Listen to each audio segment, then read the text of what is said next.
America's pledged at least $175 billion to Ukraine since Russia invaded.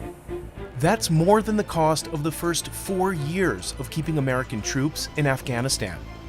That includes military aid in the form of shells, tanks, rockets, cannons, anti-tank launchers, drones, and most recently, air support and missile defense systems worth $1 billion each. So, which weapons have proven most critical on the battlefield? And will the latest round of aid really help Ukraine in a war some have called a stalemate?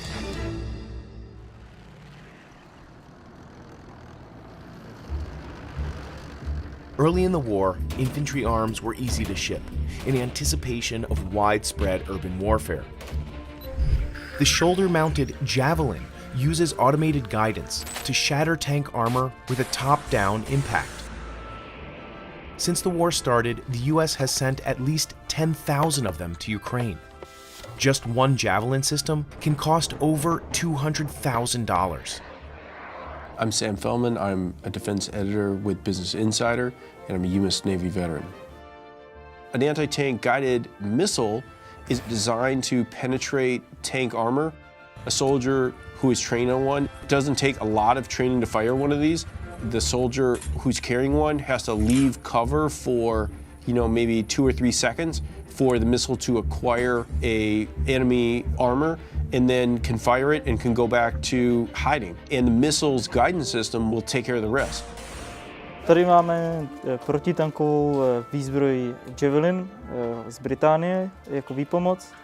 The NLAW became another popular option at $40,000 each, but it can only be used once. In addition to infantry arms, the US has sent at least 100,000 sets of body armor and helmets. Combat gear like this runs for about $1,000 on the open market. The US has also sent more serious chemical, biological, and nuclear protective gear, along with bomb disposal equipment. During the first months of the conflict, manufacturers around the world struggled to keep up with Ukrainian demand. Ukrainian soldiers also received night vision devices, thermal imagery systems, and rangefinders. By the spring of 2022, Russian forces faced fierce resistance in key cities and pulled back east to resupply. That gave Ukraine some breathing room, but it's also when the reality of an extended conflict set in. Both armies turned to longer-range weapons that have remained in heavy use today: artillery. Before the war, most Ukrainian artillery guns were Soviet-made. Ukraine tried to produce cannons domestically, but it can take more than 6 months to make just one. So American factories stepped in. This facility in Watervliet, New York, is one of the only places in the US capable of making large-caliber cannons like the M777. It's supplied the military since the War of 1812. Every barrel starts as a preformed hollow cylinder of steel. The gas-powered induction furnace heats these preforms to 2,000 degrees. All the materials that we use right now are resourced within the United States. This machine, called a rotary forge, starts to shape the outer dimensions of the cannon tube.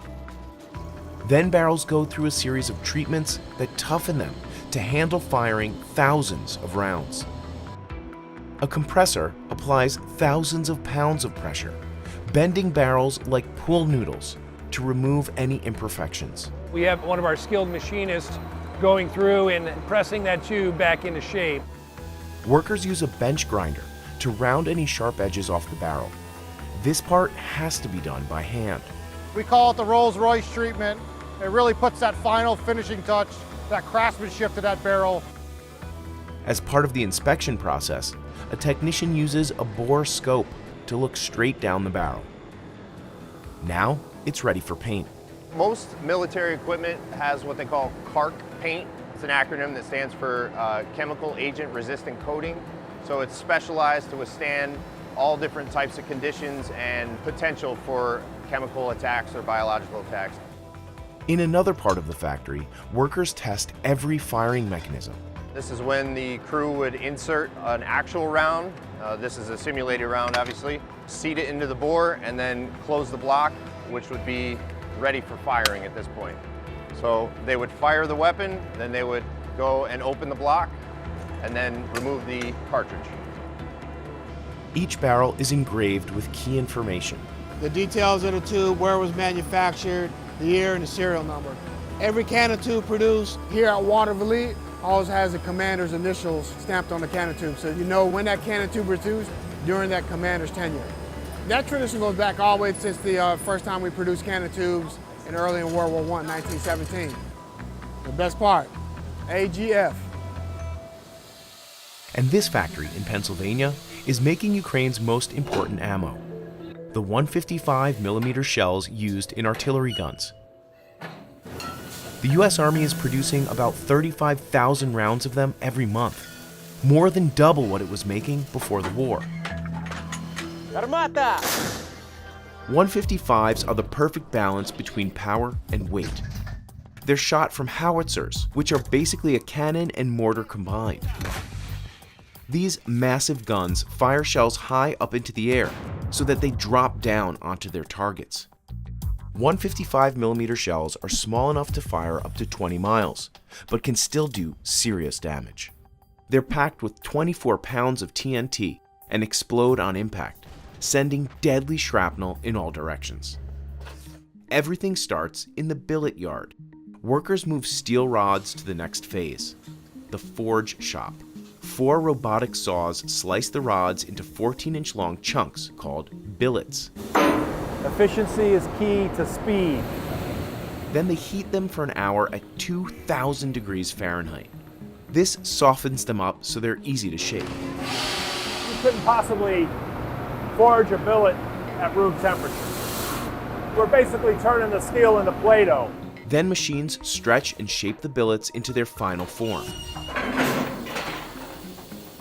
Another one adds a nose, which makes it aerodynamic. Comes into the press, it's still a tube. As it leaves the press, it's now a projectile. They're inspected and then fed to the production shop. Then the grand finale. Workers reheat the billets, then cool them in a 6,000-gallon oil bath. After some final lathing and polishing, workers hang the shells on hooks. Then they get a fresh paint job. The entire process takes about 3 days. After the shells are done, they take a truck ride to another factory that adds TNT. Then they're ready for the battlefield.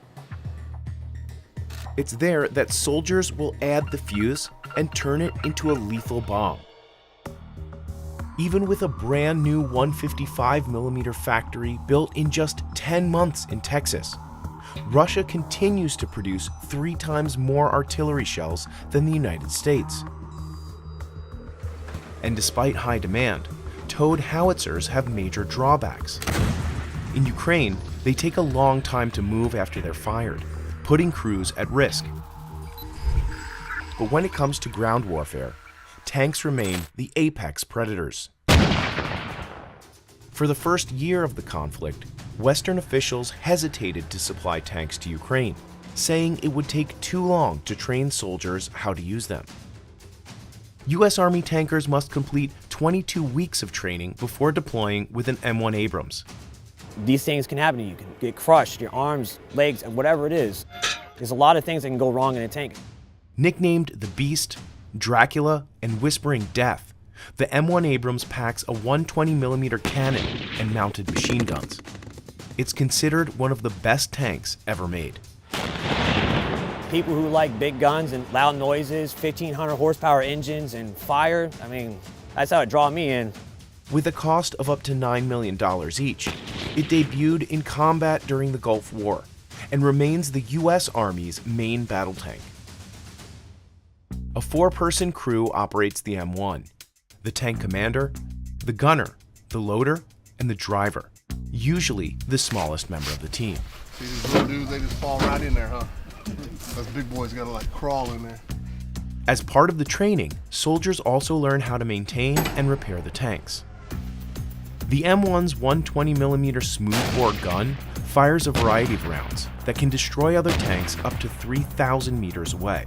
So this is our M865 training Sabo round. This is what we use to simulate our service Sabo ammunition for training. Weighs approximately 35 pounds. The tank can hold 42 rounds total. Our service ammunition is designed to penetrate through enemy armor, and then it has a devastating effect on the inside of the vehicle. Back in Ukraine with a limited supply of tanks, soldiers resorted to trickery to bait Russia to fire on decoys. But by early 2023, following mounting international pressure and weeks of negotiations, the tanks rolled in. Ukraine doesn't have extensive tank production needed by this war, and so Ukraine is very dependent on its Western partners for the supports to repair tanks and for new tanks. The U.S. has given 31 M1 Abrams tanks to Ukraine. If you factor in the ammunition and part support for the M1 Abrams, it's likely north of $200 million in support that the U.S. has provided in the M1 Abrams tanks. Including German Leopard 2s and British Challengers. That's a tank ground force worth well over $1 billion.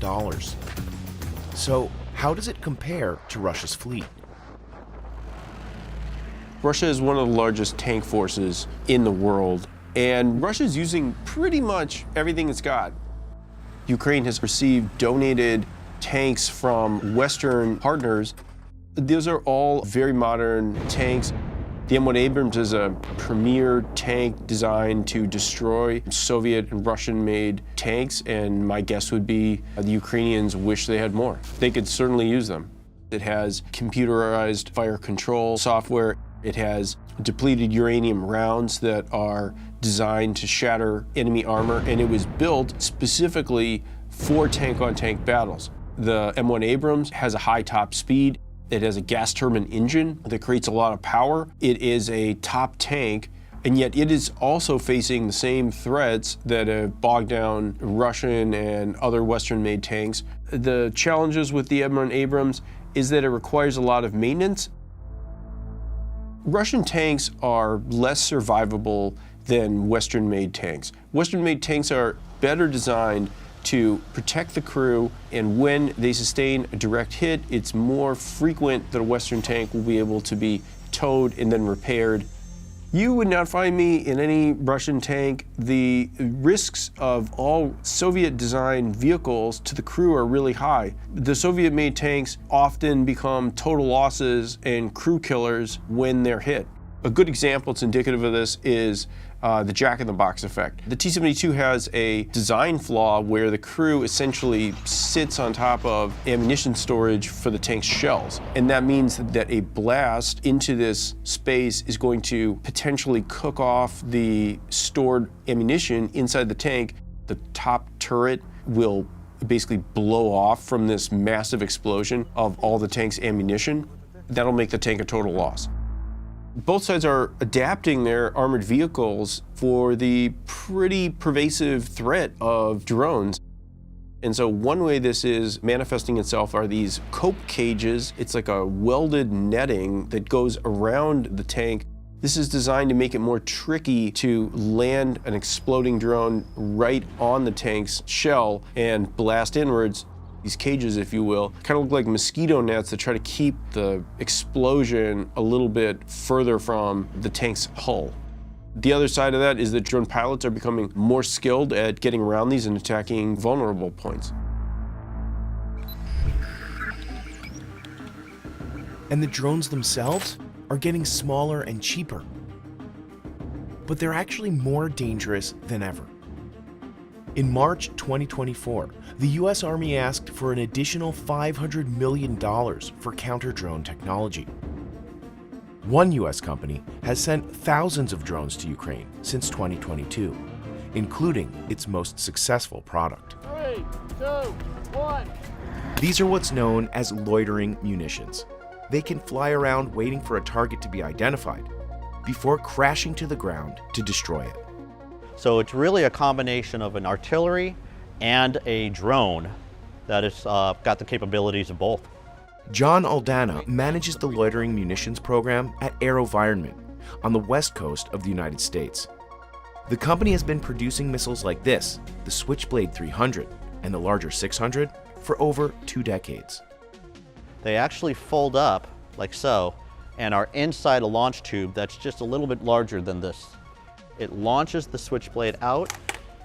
The wings open up like that, which is why we call it a Switchblade. The propellers here, because of the air, will start to spin, and the battery, which is inside, kicks in, and it's off.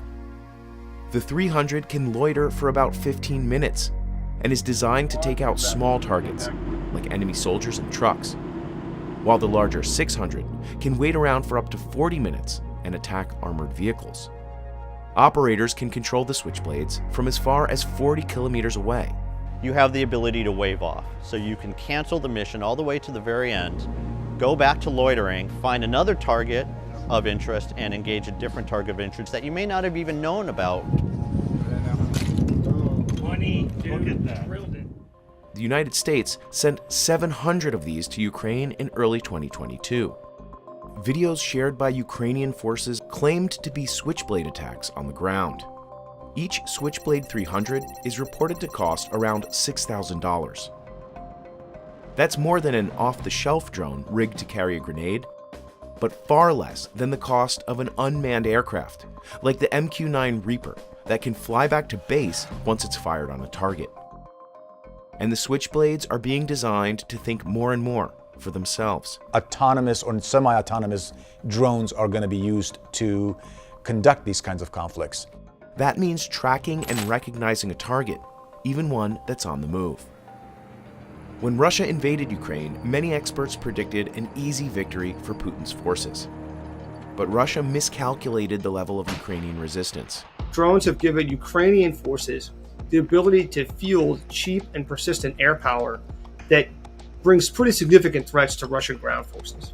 And for a while, its ill-prepared troops were caught in a 40-mile-long convoy to the north of Kiev. They were sitting ducks for Ukrainian guns and drones. The Ukrainian government launched an appeal to fund an army of drones. We call on the service of Ukraine all the simplest drones, which you use to shoot nature. And teams of civilian engineers have adapted large numbers of off-the-shelf drones for the battlefield. Some, like this one, can grip and release small grenades. Social media transformed the drone into a symbol of heroic Ukrainian resistance. Aerial footage of strikes on Russian targets are often accompanied by rock music. The impression is of a nimble David slaying the Russian Goliath. But the reality is more nuanced. Unmanned aircraft, drones, and loitering munitions certainly helped. But Russia quickly stepped up its defenses and used drones of its own. They weren't ready for it, but they are now. The Russians, I think, have really compensated and now developed their air defenses, shot down these TB2s, and really kind of rendered and almost neutralized that technology. Soldiers on the front lines are trying to cope with that new balance of power. They have the same drones, we have the same drones. Like now, even going in a recon mission or as a sniper group, you always have to keep in mind that someone sees you. At the daytime, the daily drones. At nighttime, there are drones with thermovision. According to military experts, neither Ukraine nor Russia has yet achieved air superiority. Since 2022, Ukraine has used 20 donated Mi-17 helicopters for troop transport and armed air support. Each one is worth about $18 million. The US originally purchased these for Afghanistan, but once the country fell to the Taliban, the choppers were redirected to Ukraine. And these birds have a secret. They were manufactured by Kazan, a Russian company. Until recently, NATO hesitated to supply F-16 jets to Ukraine, fearing Russian escalation. That changed after the Defense Alliance's summit in July 2024. Now, Ukraine is set to receive 85 F-16s from multiple countries. Made by Lockheed Martin, F-16s cost between $14 and $18 million each. They've proven their worth over decades of combat and will be a big upgrade from Ukraine's mainly Soviet-era planes. At least one Ukrainian pilot compared flying an F-16 to upgrading from a Nokia to an iPhone. But there are problems. Ukraine's Air Force has only 20 pilots trained to fly an F-16. And according to experts, the planes require a lot of maintenance. Back on the ground, several manned vehicles are going toe-to-toe with Russian forces. The Bradley infantry fighting vehicle is quick, highly maneuverable, and can carry up to a half a dozen fully equipped soldiers. Ukrainians highly rate the estimated 300 of them they've received so far. In this video, released by Ukraine, a US-supplied M2 Bradley clashes head-on with a Russian armored personnel carrier. Ukrainian troops have reported that Russian soldiers are afraid of facing US-supplied Bradleys. As of spring 2024, for the first time, the US is supplying Ukraine with ATACMS, long-range missile systems that could be used to strike inside Russia's borders. That went right to the president, and as you've heard, he's approved the use of our weapons for that purpose. The exact number of ATACMS remains unknown, but the missiles cost about $1.4 million each. So how could these change the war? And how have they been performing so far? HIMARS is a very specific and advanced multiple launcher rocket system. It is a MLRS that adds precision capability. So Smersh is one of the top MLRS systems that Russia has developed. It is sort of the closest comparable to HIMARS. They're basically both truck-mounted rocket launchers. There's important differences in the way that they're used, and there's important differences in their capabilities. HIMARS generally fires three kinds of rockets: unitary warhead and area effects warhead. Those ranges are about 50 miles, and it's able to fire 6 of those at a time. There is also a way that instead of carrying six rockets, it carries one rocket. In this case, it's actually what's called tactical ballistic missile, known as ATACMS. And ATACMS has a 190-mile range. ATACMS is a much more expensive system. It's roughly $1.4 million per ATACMS, or the unitary warhead are just much cheaper. They're about $100,000 for each rocket. The BM-30 Smersh, with its unguided rockets, has a very similar range of about 43 miles. With its upgraded rockets, which are called Tornado S rockets, they are navigation system aided. Those have a range of about 74 miles. That exceeds the range of the comparable HIMARS unitary and area effects warheads. Precision is a major differentiator in evaluating these systems. HIMARS is a highly precise system. It essentially has a evaluated accuracy within about 2 meters. You could target it for the front of a Humvee and it might hit the rear door. The BM-30 Smersh, with its upgraded rockets, which are called Tornado S rockets, the Russian manufacturer Rostec says that it's much more accurate than previously inertial navigation system guided rockets. Can we quantify that? No. We are only seeing some of the usage in Ukraine. It seems to be fairly limited usage. HIMARS has about a 4 to 5 minute reloading time. The way that crews typically operate, once they fire the rockets at a launch point, they are what's called shooting and scooting. So they are getting out of that area and they are likely going to a resupply point. In the case of HIMARS, it can either carry one ATACMS or it can carry one pod of 6 other rockets with shorter ranges. Those pods are basically moved all together in one piece. It's like moving like a pallet. That's done within about 4 to 5 minutes. The BM-30 Smersh relies on a servicing vehicle. That tends to take somewhere between 20 and 38 minutes to reload this. Part of the reason is that the servicing vehicle is loading in rockets one by one via a crane So instead of moving one pallet like HIMARS, it's moving 12 individual rockets. The HIMARS system allows the crew to be much more efficient to be ready for that next fire mission sooner. The BM-30 SMERSH has a top speed of about 37 miles per hour, and HIMARS has a speed of around 53 miles an hour. Part of the reason for that is that HIMARS is a lighter system. HIMARS only carries 6 rockets. The BM-30 carries 12 rockets, and so it's just a heavier truck. It carries a heavier load. These systems are not defined by ground speed. They're not tanks that are trying to shatter through lines or Bradley infantry fighting vehicles that are carrying troops. The speeds of the vehicles allow for more readiness to be ready for more missions.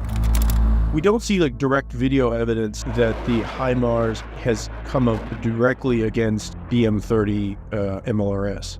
The U.S. has supplied 39 HIMARS launchers and the artillery, rocket artillery they need. They've been employed by Ukraine for 18 months. Russia's lost a huge number of MLRS, well over 300 different vehicles, and those include the BM-21. There are 2 BM-30 SMERSHs that have been destroyed. About 80 BM-27 Uragans have been destroyed. It seems like there's 2 things going on. The first comes down to the Russian satellite navigation system, GLONASS. We know that GLONASS is not as accurate as GPS.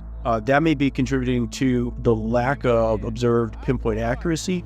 It also is likely a failure of intelligence. The system of Russian targeting seems not to range much deeper than the Ukrainian front lines. Instead, Russia's mainly used its rockets as area attack weapons. Researchers have found evidence that the Russians fired them at volume into Kharkiv, the country's second largest city. And this kind of encapsulates a Russian employment of MLRS. They use it primarily as an unguided brute force weapon. The Ukrainians are getting targets for HIMARS, sending it on fire missions that with the range, HIMARS can fire from a safe distance behind the front lines, and then it relocates. And the Russians haven't figured out an effective way to deal with that yet. And so essentially it's been operating with impunity. Don't expect HIMARS to be a wonder weapon any longer. There's growing signs that the Russians are jamming the GPS signals upon which HIMARS rounds depend for their pinpoint accuracy. The Ukrainians, with a much smaller artillery arsenal, depend on accuracy over the volume of fire that Russia can command. The single most expensive weapon on this list is the MIM-104 Patriot air defense system. The $1 billion Patriot is a ground-based mobile surface-to-air missile battery that can down crewed and uncrewed aircraft, cruise, and ballistic missiles. So far, the US has provided Ukraine with just one.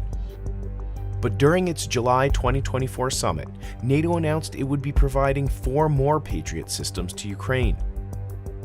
Earlier in the year, President Volodymyr Zelensky said Ukraine needs at least 7 of them.